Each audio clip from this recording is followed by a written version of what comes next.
I am not surprised. The 2024 NBA trade deadline has came to an end.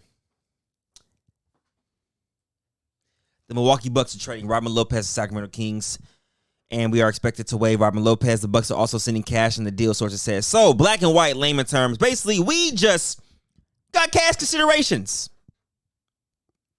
Last trade deadline, we only added Kessler Edwards. This offseason, we made no upgrades. Trade deadline, we made no moves, which I'm not surprised by. I even tweeted the day before, yesterday. I said, I'm 99% sure we're not going to trade anything or make any big moves on this trade deadline because of our contract situation is pretty tough, man. If we were to trade Kevin Huerter and Harrison Barnes together, that's about $34 million. To get a $34 million player, we would lose a player and still have the same amount of money left over for free agency for next season. So it didn't really make sense in our end. But I at least expect us to make at least a bench upgrade, whether it be, I don't freaking know, like a Royce O'Neal type of vibe. I'm looking at the buyout market. There's really no one we can get right now, but we'll get over it. We'll talk about that in a few. But I'm upset with the Sacramento Kings for the fact that we haven't got any upgrades in the past year and a half. Trade deadline last year, whole offseason this year, and then the trade deadline this year. Monty McNair is in the hot seat, I would say, with the Sacramento Kings fans. But all in all, he's doing his job. There's really not much he can do, for being realistic. So it is what it is. Moving forward, let's talk about other teams, man. The OKC Thunder are finalizing the trade to send guard Trey Mann and Davis Bertans to the Charlotte Hornets for Gordon Hayward. The OKC Thunder just got Gordon Hayward for essentially, not nothing. Trey Mann's a dog. You feel me? I think Trey Mann's going to be exceptional in Charlotte. But you got a veteran in Gordon Hayward to match with the likes of Lou Dort over there, Shai Gilgeous-Alexander, both Jalen Williams, Chet. Them boys over there are scary, bruh. I said this. Hot take. They're legit contenders, man. Why can't they be? Because they're young? Bump all that. They are really freaking good. They're good. Like, we have to acknowledge that. They just got even better. But that's not the winningest team in this trade deadline, by the way. We'll go over that in a second. Moving forward, the freaking 76ers trade Patrick Beverley for Cameron Payne in the second-round pick. So the Bucks get more grittier, a little better on defense, and all we had to give up was Cam Payne in the second? What are the 76ers doing right now? The 76ers, it seems as if they're trying to clear enough cap space to give Tyrese Maxey the max. What else could it be? Because you're giving away a lot of your guards, in which I believe this next trade will kind of give you more background of what I'm talking about. You trade Marcus Morris for Korkmaz, which is actually, Marcus Morris that's not a huge loss, but he's part of your rotation. And you trade 3 second rounders for Buddy Hield, right? So far you've traded Marcus Morris, Korkmaz, and Patrick Beverley for Buddy Hield and Cam Payne so far, right? I'm not sure how I like that. And I think they're on the buyout market to go after a player like Kyle Lowry. I don't know. I actually like this trade, though. I think this is this is kind of a steal, man. 3 second-round picks, 2 players. One of them is kind of a rotational player in terms of Marcus Morris, but also Korkmaz can shoot that shit, though. So Indiana just got more shooters. Shit. And in comes Buddy Hield to the Philadelphia 76ers, man. Philadelphia 76ers fans, from a Kings fan myself, man. Buddy Hield, he's one of the most streakiest players in the league. But when he's on, he is on. So, hopefully you guys enjoy him and welcome him with open arms. Yeah. The Dallas Mavericks receive P.J. Washington for Grant Williams, Seth Curry, and a first-round draft pick. So you lose Grant Williams and Seth Curry, right? Grant Williams specifically, who was a huge role guy on that team, and you get P.J. Washington. You get, averaging 14 and 5. I like his upside. I think P.J. Washington would be very good in Dallas. But to add on to that, they are also nearing a deal to send Daniel Gafford to the Dallas Mavericks for Rashawn Holmes and draft compensation. Are you shitting me right now? So you flip Grant Williams and Seth Curry to get PJ Washington and Daniel Gafford? Sleepers. Sleeper pickups right there. Say what you want. The Dallas Mavericks, I don't know if they got a lot better, but they got a little bit more better. Bigger, more athletic. I mean, Daniel Gafford's good for rim protection. Yeah. Kudos to you, Mark Cuban and the Dallas Mavericks. Absolutely. This is the winning team of the trade deadline right here. The New York Knicks.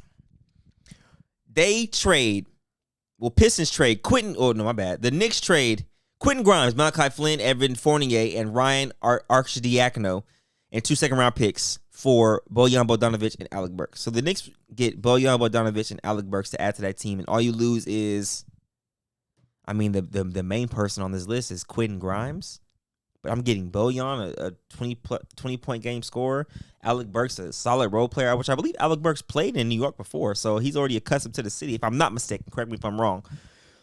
This is huge for the New York Knicks. You didn't lose nobody and gained a lot.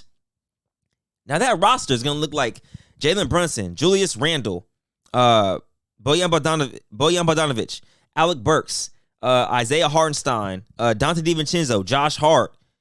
Shit. I mean, I'm OG Anunoby. Oh my God. Oh my God. Let me fact check this real quick before I say anything, because I believe Josh Hart is on the freaking Knicks. I don't know why I'm going back and forth with that. I believe he's on the Knicks though. Josh Hart, he is on the New York Knicks. Yeah. Yep. So that roster's deep, bro. They can easily come out the Eastern Conference. Man. I think from top to bottom, they will give the Boston Celtics a run for their money. I think if you put them against the Milwaukee Bucks, the Knicks win for sure in 6. For sure. Wow. The Knicks just upgraded. Absolutely. I didn't have this picture here, but also, actually, we're going to talk about that at the end because, yeah, it's very important news. The 76ers, again, are trading Jaden Springer to the Celtics for a second-round pick. We just saw Jaden Springer go toe-to-toe for the first half at least. Played really good defense against Steph Curry in that first half, limited him to 2 points. Jaden Springer's actually pretty solid. Great role guy on the team. I thought he was untouchable for the 76ers. Young guy, athletic, plays defense, can shoot the ball. And you trade him to your Eastern Conference rival in the Boston Celtics? What kind of sense does that make? The Celtics just got another guard. Their bench is deep as fork. And all you gave up was a second-round pick. Wow. Boston Celtics continue to amaze me, man. The Raptors are trading Dennis Schroeder to the Nets for Spencer Dinwiddie. We got traded again, ladies and gentlemen. But we're not headed to Toronto. Toronto's planning on, I believe, buying out Spencer Dinwiddie and letting him test the buyout market, so he'll be a free agent. So he'll be one of the top 2 players in the buyout market that a lot of teams are going to be seeing or soughting, or he's going to be highly sought after from a lot of NBA teams in this buyout market. I can see him go to teams like Miami Heat, Philadelphia 76ers. I mean, there's a lot of teams out there that are in need of a veteran guard. So I'm just throwing out teams off the top of my head. It'd be very interesting to see where we go after today. The Utah Jazz are finally to trade to send center Kelly Olynyk and guard Ochai Agbaji. I butchered that crazy. So the Toronto Raptors for Kira Lewis, Otto Porter, and 2024 first-round pick. So this one pretty much is nothing significant. But I will say Ochai is pretty good. Kelly Olynyk, I thought he was going to end up somewhere like the Boston Celtics. Again, I thought they were going to reunite him, but it didn't work out. Toronto Raptors, pretty solid for the future, man. You know, you got a lot of young guys over there. Although you just traded Dennis Schroeder and you got nothing in return because you're going to waive Spencer Dinwiddie. He's going to be a free agent in the buyout market. So I'm not sure what's going on over there. But yeah. And then the Boston Celtics again land Xavier Tillman for 2 second-round picks. Now, I've seen a lot of comments saying he can't shoot, can't finish. But, I mean, hey, with the right team and right system, anybody could look good. Telling you that right now. Don't be surprised if this man wakes y'all up a little bit. He's a solid basketball player. The Boston Celtics just continue to get good guys that play their role. They're not worried about too much stars. Like they don't need no more stars. They already got Porzingis, Drew Holiday, Jaylen Brown, Jason Tatum in a front four. You feel what I'm saying? Like, oh my gosh, how much better do they need to get? Damn, man. It's be cheating. Now back to this. Sacramento Kings, man. I love you guys. Sacramento Kings fans, like I told y'all, buckle up. The off season is near, and we have about $15 million under the cap to mess with. So we'll see what that looks like.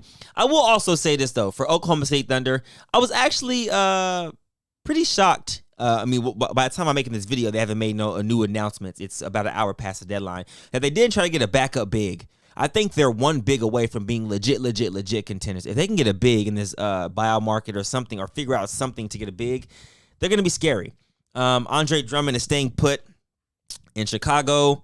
DeJounte Murray is staying put in Atlanta. The Lakers stay put, don't make no moves. The Clippers didn't make no moves. They didn't trade PJ Tucker. The Raptors, I believe, are keeping Bruce Brown Jr. I want to say that's the Raptors. I think whatever team the Bruce Brown's on is he's staying there. A lot of teams did stay put this year. The trade deadline was pretty slow. Wasn't a lot of big moves, but this move right here is a big move in my opinion. So let me know what you guys think in the comments below. Let me know if I missed any trades, or pretty much I try to give you guys a summary of what happened today. And yeah, yeah, man. Light the beam, ladies and gentlemen. Sayonara, that's my spiel. And New York Knicks, my God. Different beast in the same animal.